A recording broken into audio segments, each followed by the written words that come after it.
Viral unggahan peserta UTBK SBMPTN, tak keluar nilainya karena disebut langgar tata tertib. Media sosial belakangan diramaikan dengan unggahan-unggahan berisi cerita peserta seleksi bersama masuk perguruan tinggi negeri atau SBMPTN 2022 yang tidak keluar nilainya. Hal itu diketahui ketika peserta mencoba untuk mengunduh sertifikat SBMPTN 2022. Sebagai informasi, sertifikat UTBK SBMPTN ini bisa digunakan untuk mendaftar seleksi mandiri di sejumlah kampus.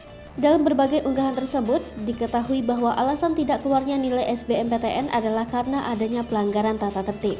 Cerita tersebut diunggah oleh berbagai akun media sosial di Twitter. Berikut cerita dari peserta dan respons dari Lembaga Tes Masuk Perguruan Tinggi atau LTMPT. Kompas.com menghubungi salah satu peserta yang mengalami kejadian tersebut melalui pesan langsung di media sosial Twitter. Salah satu pengunggah yang tidak mau disebut namanya mengatakan bahwa dirinya sangat yakin tidak melakukan pelanggaran tata tertib apapun.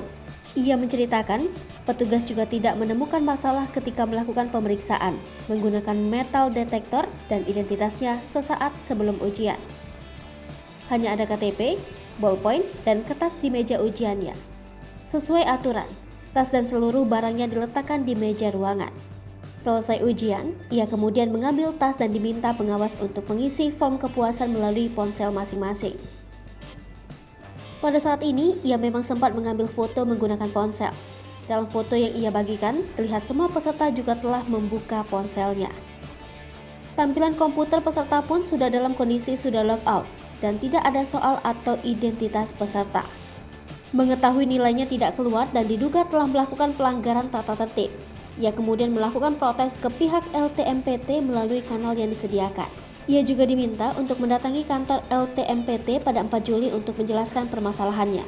Lembaga Tes Masuk Perguruan Tinggi atau LTMPT memberikan respons terkait masalah tersebut. Kendati demikian, mereka tidak menjelaskan secara rinci mengenai pelanggaran yang dimaksud. Ketua Pelaksana LTMPT Budi Prasetyo Widyobroto meminta peserta yang diduga melakukan pelanggaran tata tertib diminta untuk mengirim surat resmi. Menurutnya, pihak LTMPT akan menunjukkan bukti kecurangan peserta berdasarkan berita acara saat ujian dan laporan dari masyarakat.